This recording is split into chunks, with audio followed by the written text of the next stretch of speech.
écoutez RFI, il est 17h à Paris, 16h en temps universel, l'heure du journal en français facile. Monsieur le Président. Jeudi 19 décembre, à la une de l'actualité, ce procès était une épreuve très difficile. Les mots de Gisèle Pelicot tout à l'heure en France. Son mari a été reconnu coupable de l'avoir droguée, violée et fait violer par des dizaines d'hommes. Tous les autres accusés ont été condamnés. Emmanuel Macron à Mayotte, après le passage du cyclone Chido, il promet de rebâtir l'archipel et d'apporter de l'aide. Il a aussi décidé d'un deuil national lundi prochain. Au sommaire également, Vladimir Poutine a tenu ce matin une conférence de presse au Kremlin. Le président russe a notamment évoqué la guerre en Ukraine. Et puis, de nouveaux affrontements entre Israël et les rebelles Houthis. L'État hébreu a lancé des tirs ce matin en direction du Yémen et les rebelles ont répondu aujourd'hui. Voilà pour les titres, bienvenue. C'est un procès historique qui vient de prendre fin en France, celui des viols de Mazan. Dominique Pelicot a été reconnu coupable ce matin d'avoir drogué, violé et fait violer sa femme, Gisèle Pelicot, par des dizaines d'hommes.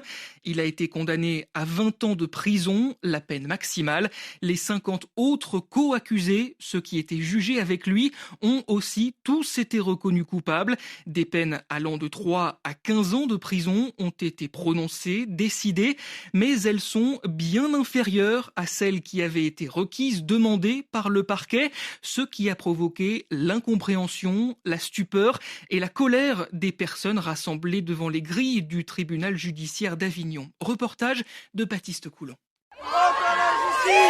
Un slogan clamé d'une même voix par 200 personnes rassemblées devant le tribunal. À distance, elles suivent l'énoncé des peines quand vient celle d'un des accusés. 8 ans, mais c'est rien! Une femme laisse éclater sa colère. Il a violé son ex-femme! C'est quoi ce pays?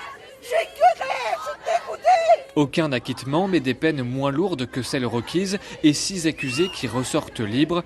Une victoire pour la défense que déplore Stella. Pour les victimes, ça reste un coup de poignard en plus et c'est encore un exemple parfait du traitement que la justice française réserve aux victimes de violences sexistes et sexuelles. Un verdict loin d'être à la hauteur, estime Muriel. Pour cette membre du collectif féministe Nous Toutes, le message envoyé aux victimes par l'institution judiciaire est désastreux. On a une justice qui est archaïque, qui n'utilise pas les bons concepts pour comprendre c'est quoi en fait les violences sexistes et sexuelles. C'est juste incompréhensible et quelque part un peu honte aussi par rapport aux autres pays parce qu'ils doivent se dire dis donc la France ils sont encore en retard quoi. Une heure plus tard, Gisèle Pelicot est acclamée par la foule à sa sortie du tribunal. C'est la seule chose positive de la journée, c'est de lui dire encore merci, et on continuera à être présente. Elle parvient à se frayer un chemin entre les caméras et les micros et s'éloigne en silence. Avignon, Baptiste Coulon, Bertrand Eclair, RFI. Gisèle Pelicot, dont les enfants se sont également exprimés ce matin. Ils se disent déçus de ces peines basses. L'avocate de Dominique Pelicot, le principal accusé, n'exclut pas de faire appel, de demander un autre procès dans cette affaire. L'actualité en France, toujours marquée par la situation politique, et cette réunion cet après-midi à Matignon autour du Premier ministre. On se rapproche un peu plus de la formation d'un gouvernement. Il devrait être nommé avant Noël. François Bayrou a proposé aux chefs de parti de rejoindre le gouvernement, tous, sauf le Rassemblement national et la France insoumise. Il a aussi promis de reprendre sans suspendre la réforme des retraites, un texte très contesté par l'opposition de gauche. Pendant ce temps, Emmanuel Macron est lui en visite à Mayotte, l'archipel français de l'océan Indien où l'aide commence à arriver après le passage du cyclone Chido. Le président français a annoncé un deuil national, un jour de recueillement lundi. Il assure que toutes les communes, les villes de Mayotte seront approvisionnées en eau et en nourriture d'ici dimanche soir. Emmanuel Macron, qui a également été pris à partie, bousculé par des Mahorais en colère. Ils accusent l'État français d'avoir abandonné l'archipel. Monsieur le Président. Non mais bonjour, mais ici ça fait 40 ans qu'on nous raconte toujours la même chanson. Quand on nous raconte qu'il y a... Vous me laissez voir. Non, vous faites votre déambulation ici au CHF. Non mais c'est pas ça qu'on demande, on vous demande pas de venir nous voir. On souhaite, nous... Non, que très concrets, ils ne sont pas arrivés à Ouangani, ils ne sont même pas arrivés à Tsunzu. Vous parlez de l'eau, ça n'arrive pas. Les réponses que vous donnez, ils sont hors plaque. Non mais c'est réalité. Moi je viens de Ouangani, l'eau n'y est pas, il n'y a aucun service qui est là. Non mais c'est normal, au bout de 6 jours. Après 6 jours c'est normal. Vous trouvez que c'est normal ça? Non mais vous n'y êtes pas là-bas. Non, ce qu'on vit sur le territoire, sur le terrain, c'est parce que vous racontez dans les médias. Mais moi je raconte rien de ce que vous dites. Non mais aussi vous avez dit que les secours sont arrivés, l'eau est arrivée, tout le monde... Non, c'est pas la réalité. Mais monsieur, j'ai pas dit ça. Mais si, c'est ce que vous avez dit à la télé. Si vous voulez pas m'écouter. Ben dites alors. Quand je dis les premières livraisons d'eau et d'alimentation sont arrivées au port et à l'aéroport. 6 jours après, monsieur le président, c'est pas normal. 6 jours après, vous n'êtes même pas arrivé à Ouangani. Voilà pour cet échange tendu entre un Mahorais et Emmanuel Macron. Le président français dit aussi vouloir renforcer la lutte contre l'immigration clandestine à Mayotte. Il promet également de rebâtir, de reconstruire Mayotte selon de nouveaux critères et ce, grâce à une loi spéciale. Emmanuel Macron manque en ce moment le sommet européen. Il y est représenté par Olaf Scholz. Les 27 sont réunis aujourd'hui à Bruxelles en présence aussi de Volodymyr Zelensky. Le président ukrainien a répété son appel à plus d'aide militaire pour son pays. Seulement ensemble, les États-Unis et l'Europe peuvent vraiment arrêter Vladimir Poutine et sauver l'Ukraine, a-t-il déclaré.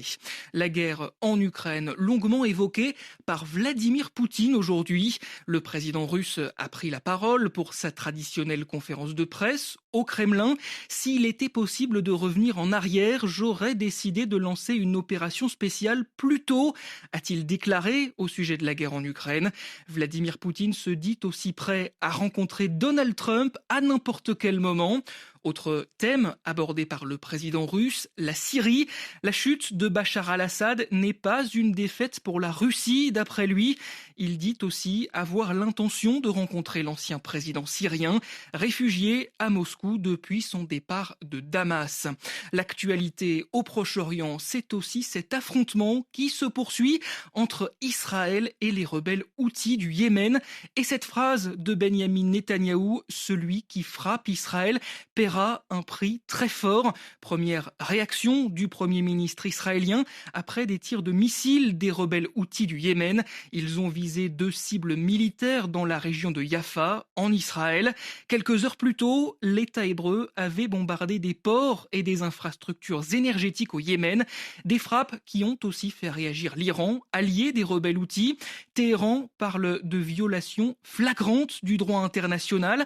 Dans ce journal, on se penche sur la capacité militaire des rebelles houthis. Quelle est l'étendue de leur arsenal? Élément de réponse avec Nicolas Roca. D'une rébellion à une puissante organisation militaire. Les mots du dernier rapport d'experts de l'ONU attestent du développement des Houthis. Et selon l'analyste Hasni Abidi, directeur du Centre d'études sur le monde arabe et méditerranéen, les raids israéliens sont loin d'être suffisants pour les déstabiliser. Ce sont des frappes importantes, mais elles sont loin de constituer une menace directe sur la capacité militaire et la nuisance des Houthis. Et je pense que les Houthis vont se renforcer avec ces frappes, en mobilisant plus de monde et probablement aussi en exhibant une autre partie de leur arsenal militaire. La guerre à Gaza, les frappes israéliennes sur des civils au Yémen sont autant d'arguments utilisés par les Houthis pour recruter de nouveaux combattants, des hommes qui viennent renforcer un arsenal diversifié. Les Houthis ont développé une capacité militaire, un savoir-faire aussi en matière surtout de drones et de missiles, mais il faut rappeler que les Houthis finalement sont les héritiers en quelque sorte légitimes de l'ancien gouvernement. C'est-à-dire que les Houthis ont repris à la fois les structures militaires, hormis celles du Sud, lissées par l'ancien président Ali Abdullah Saleh.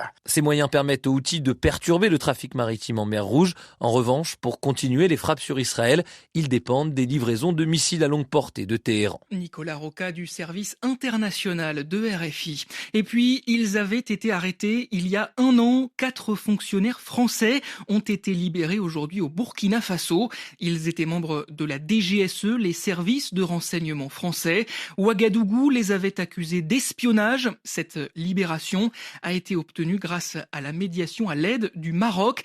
Emmanuel Macron s'est d'ailleurs entretenu avec Mohamed VI, le roi du Maroc, pour le remercier. 16h10 en temps universel, c'est ainsi que s'achève ce journal en français facile, à retrouver sur françaisfacile.rfi.fr.